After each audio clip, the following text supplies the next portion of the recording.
जय हिंद दोस्तों। आप कंफ्यूज हैं कि आप जिस कंपनी के साथ काम कर रहे हैं आपको वहाँ रुकना चाहिए या मूव ऑन कर जाना चाहिए। क्वेश्चन मार्क अगर आपके साथ चल रहा है कि आप स्टे करें या स्विच करें, तो अगले कुछ मिनटों में मैं कोशिश करूँगा कि आप लोगों को एक साइंटिफिक अप्रोच दे सकूँ ये डिसाइड करने की कि क्या ये कंपनी आप लोगों के लिए रुकने के लिए सही है या नहीं। सबसे पहले दोस्तों, अपने आप से ये चेक करिए कि आपका जीपीएस क्या बोल रहा है। कंपनी का जीपीएस, ग्रोथ पोटेंशियल सिस्टम, क्या आप इस कंपनी के साथ ग्रोथ दिख रहा है? क्या आप ग्रोथ का मतलब ये कतई नहीं है कि आप ग्रोथ सिर्फ पैसे के टर्म में मत काउंट करिएगा। ग्रोथ का मतलब है क्या आपको ऐसी अपॉर्चुनिटीज़ मिल रही हैं जिसमें आप कुछ नया सीख रहे हैं, कुछ नई स्किल के ऊपर काम कर रहे हैं। डेफिनेटली ये सिर्फ कंपनी पर डिपेंड नहीं करता, आपके ऊपर भी डिपेंड करता है, क्योंकि कंपनी अपॉर्चुनिटी उन्हीं को देती है जब आप वो कमिटमेंट दिखाते हैं, जब आप अपना बेहतर all time result orientation high रखते हैं। आपको जो काम आज मिला है अगर आप उसको बेहतर करते हैं तो आपको नए काम और उससे बेटर काम मिलना शुरू होते हैं। कंपनी की जिम्मेवारी है कि आपको अच्छे काम दे और आपकी जिम्मेवारी है कि आप उस काम को बेहतर करके दें ताकि नेक्स्ट टाइम फिर से आपको बेहतर और उससे कुछ डिफरेंट काम मिले। बट मान लेते हैं कि आपको अच्छा करने के बावजूद काम नहीं मिल रहा है, तो this is the red flag for you. और अगर मिल रहा है तो green flag for you. Point number 2, culture, organisation का मौसम कैसा है।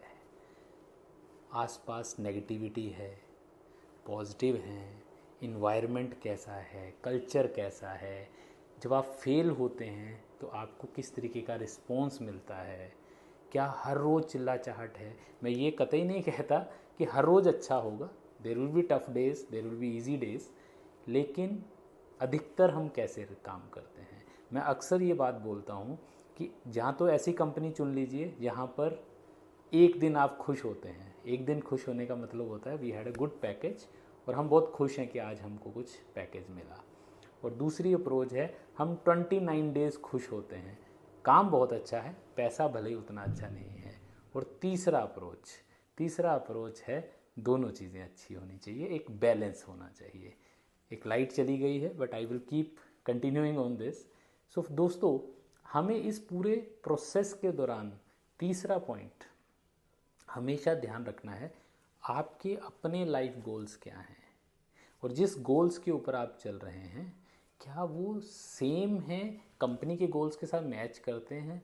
क्योंकि अगर आप दोनों के गोल्स, गुड, लाइट आ गई है, अगर दोनों के गोल्स सेम हैं तो मैं आपको बता रहा हूँ दोस्तों, आप और कंपनी दोनों ही बहुत स्पीड से बहुत बेहतर ग्रो करेंगे।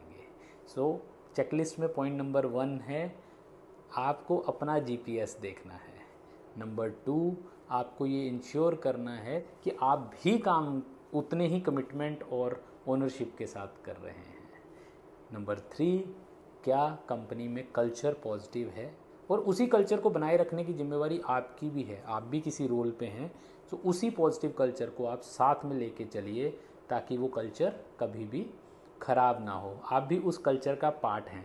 कल्चर कभी भी कंपनी नहीं बनाती, लोग बनाते हैं और आप भी उन लोगों में से एक हो सकते हैं जो उस कंपनी के कल्चर को बेहतर कर रहे हैं। और तीसरा, जैसा कि मैंने कहा, आपका वैल्यू अलाइनमेंट, आपका culture alignment should be similar to your company's goal and similar to organisational culture alignment. अगर आप दोनों सेम सोचते हैं तो आपको ग्रो करने से कोई नहीं रोक सकता। और अगर आपके ये तीनों रेड फ्लैग हैं तो it's a time to switch, और ये तीनों ग्रीन हैं तो इट्स गुड टू स्टे। अगर 2:1 है, 3:0 है और 1:2 है, then you have to think again in detail. मैं अगले कुछ सेशंस में कोशिश करूँगा कि इसको और डिटेल में आप लोगों से शेयर करूँ। दोस्तों, I hope this video will help you to understand whether you have to stay with this organization or you have to move with this organization. चलिए फिर मिलते हैं, टेक केयर, जय हिंद।